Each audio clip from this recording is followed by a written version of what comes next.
araw po mga ka-agri. Ayan po, kasama pa rin po natin ngayon si Kagawad Bubi Alcantara, ang chairman po ng Committee on Environment dito po sa Barangay Tandang Putyo, Tanay, Rizal. Magandang araw po, Kagawad Bubi. Magandang araw po, Boss Charlie. Ayan po, bati po tayo sa ating mga manonood. Magandang araw po sa ating mga manonood, sa taga-subaybay ng ating pong Agri TV. Kagawad, napag-usapan na natin itong ating community garden, di ba? So ano yung mga ating mga nakatanim dito? Paano siya, kumbaga sa paano natin inaasikaso ito ngayon? Ano pa ba yung future nitong ating community garden? Ano pa yung mga balak nyong gawin dito? Ito po yung ating community garden na kumbaga napag-usapan na po natin ang mga iba't ibang klase ng pananim na narito. Sa pagpapatuloy po nito, ang aming pong Sangguniang Barangay, ay siyempre kami po ay nagpaplano na kung saan hindi lang po halaman at hindi lang po mga halamang prutas. May plano rin po na tayo po ay magtanim kahit po yung mga native na mga manok, native na baboy. Yan po yung ating pong idadagdag pa rito sa mga susunod pa pong panahon. So ito, bali hindi lang tayo magiging limited sa halaman. Opo, Boss Charlie, opo. Pero dito, nabanggit mo rin sa akin, namimigay na rin kayo ng ating mga binhi doon sa ating mga kababaryo na gusto na rin magtanim ng halaman sa kanilang bahay. Opo, Boss Charlie. Katulad po ng mga simpleng mga pananim, nagbibigay po tayo ng mga binhi po ng pechay, mustasa, na kung saan yan po kahit po sa tabing bahay lang po na itatanim na po natin na ating po mga kabarangay.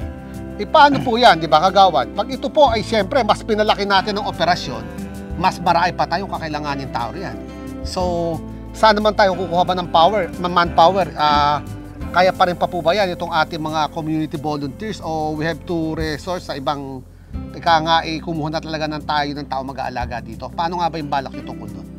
Yung pong ating balak diyan na siyempre, ito po namang ating mga kawani o mga volunteers ay hindi po naman talaga mai-assign natin na pang-araw-araw. Na kung saan, meron po tayong tinatawag na clean-up drive. Every Saturday po yun, Boss Charlie.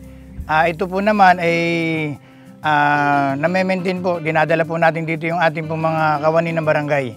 Pero siyempre, kailangan din po natin magdagdag ng manpower kahit po isa o dalawa na mag-maintain po rito na pang-araw-araw. Bale yung mga clean-up drive natin na nagwawalis doon sa kalsada, opo. Meron din silang part na dito rin magtatrabaho rito sa ating community garden. Opo, Boss Charlie. Yun po every Saturday po, meron po ditong katulad po na sinasabi natin na mga PDL natin, dito po sila na-assign.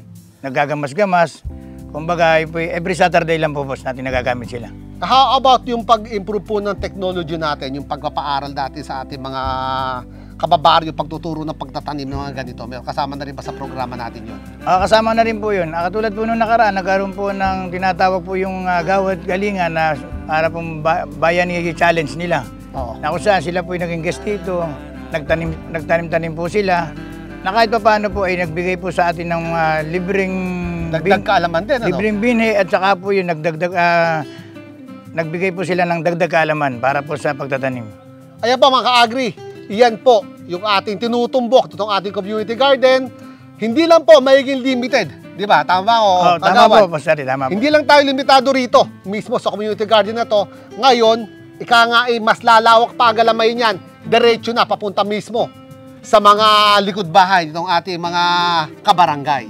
Tama po, Boss Charlie. Ayan po, nagpapasalamat po tayo sa ating kaibigan, Kagawad Bubi. Maraming salamat po. Maraming salamat din po, Ayan Boss Charlie. Sa pagbibigay nyo sa amin ng kaalaman po dito sa ating community garden po.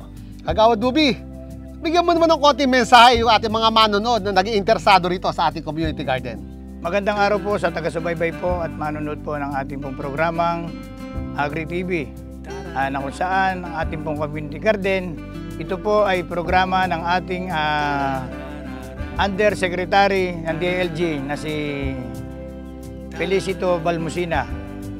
Bilang tayo po ang nasa barangay, compliance po na ipatupad ang community garden na ito na kung saan ang ating pong mga kabarangay ang masigit makikinabang. Kaya po tayo po ay naghihingkayat sa ating pong mga manonood na ipagpatuloy po natin. Hindi po natin kailangan dito ang malaking pagtataniman na kung saan katulad po dito sa ating community garden, gumamit po kami ng mga sirang rep, sirang planggana at mga PET bottles na kung saan ito po ay pwede natin gawain sa ating pong tahanan. Sa simpleng bagay, ito po ay malaking bagay sa ating pong pang-araw-araw na pangangailangan. Kaya po hinihingayat ko ang mga higit sa lahat ang aking kabarangay dito sa Barangay Tandang Kutyo na ipagpatuloy po natin ang programang ito na mas makatutulong sa ating lahat. Ayan po mga ka-agri, muli po.